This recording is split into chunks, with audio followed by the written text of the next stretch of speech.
Good morning students, welcome to your EVS class. Now today we are going to start a new chapter that is plants world. Okay, so आज का जो chapter है वो पौधों से related है as the name suggests. Now before I start, एक छोटा सा diagram मैंने आपके लिए बनाया है. If it is not clear for you, open page number 63.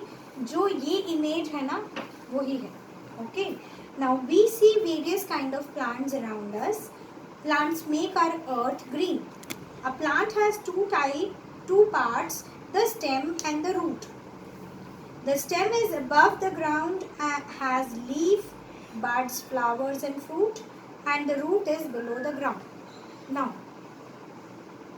आप लोगों ने पौधे देखे हैं, पौधे लगाए भी होंगे. सो मिट्टी के अंदर का जो पोर्शन होता है जिसे हम हिंदी में जड़ बोलते हैं, that is root, and rest of the plant जो हमें ज़मीन से ऊपर नज़र आता है वो हमारे लिए क्या बनता है. वैसे उसे हम कुछ और नाम बोलते हैं बट आपकी बुक में स्टेम गिवन है. ओके, नाउ स्टेम क्या होता है? बीज का तना.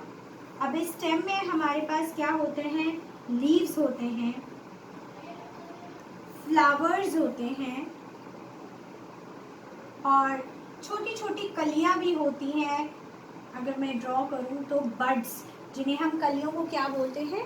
बड्स बोलते हैं. ओके स्टूडेंट्स, सो और अगर कोई फ्रूट बना दे तो फ्रूट भी आते हैं. तो स्टेम्स में हमारे पास इतने सारे पार्ट्स होते हैं. स्टेम पौधे का वो पोर्शन होता है that is above ground, the portion that we can see. आप पौधा लगाते हैं तो पौधे में आपको स्टेम पोर्शन जो है इतना ही पोर्शन दिखाई देता है. मिट्टी में लगे जड़ों को आप तभी देख पाते हैं जब आप पौधे को उखाड़ लेते हैं, राइट. सो वो हिस्सा जो मिट्टी के अंदर रहता है, सॉइल के अंदर रहता है, उसे हम क्या कहते हैं? रूट. एंड वो हिस्सा पौधे का जो ऊपर रहता है, ठीक है, मिट्टी से above the soil, it is called stem.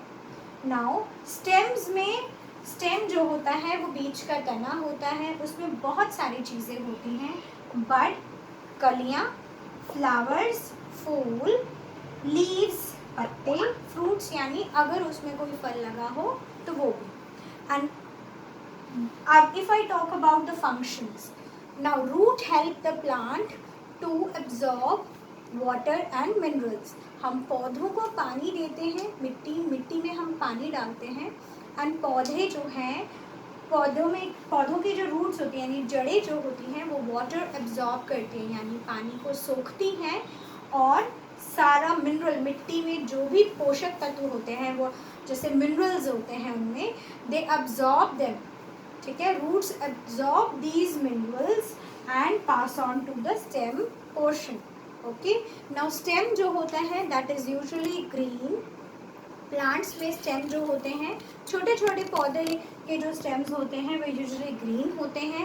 And पौधे जो होते हैं, प्लांट्स एंड ट्रीज जो हैं, हमारी अर्थ को क्या करते हैं? ग्रीन रखते हैं. They clean the air. ठीक है, पौधे हमारे लिए बहुत यूजफुल हैं. So all these things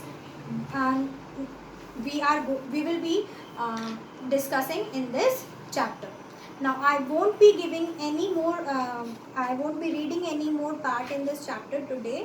Now today's work is let me just show you. Now students, मैं आपको एक वीडियो दिखाऊंगी जिसमें आप और थोड़ा समझेंगे कि कौन कौन से पार्ट्स होते हैं प्लांट्स के. Okay, Today we will study about the amazing world of plants. As we have studied earlier, a plant has 5 main parts. Roots. Roots grow inside the soil that helps the plant to stand straight. It absorbs water and nutrients from the soil. Stem. Stem grows above the ground. It holds the branches, leaves, flowers and fruits. Leaves. Leaves are mostly green in color where plants make food for itself. Flowers. Flowers are the most attractive part of the plant. They are always colorful and usually sweet smelling. Fruit. Fruits come out from flowers. They are very colorful. A fruit may contain one or more seeds. सो बच्चों, I hope आपको समझ में आ गया होगा कि कौन कौन से पोर्शंस किस तरीके से पौधे को जो है एसेंशियल बनाते हैं। जैसे रूट्स जो हैं, जैसा हमने देखा भी और मैंने आपको बताया भी, मिट्टी में से जितने भी पानी होता है एंड मिनरल्स होता है उसको अब्जॉर्ब करता है। स्टेम जो है पौधे को सीधा खड़ा रहने में हेल्प करता है, ठीक है।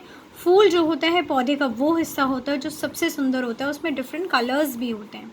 एंड फ्रूट एक ऐसा पार्ट होता है जिसे हम यूजुअली खाते हैं, राइट, हम कंज्यूम करते हैं उस फ्रूट को। ओके, नाउ मैं आपको क्लास वर्क भेजूँगी। Now just do it in your notebook.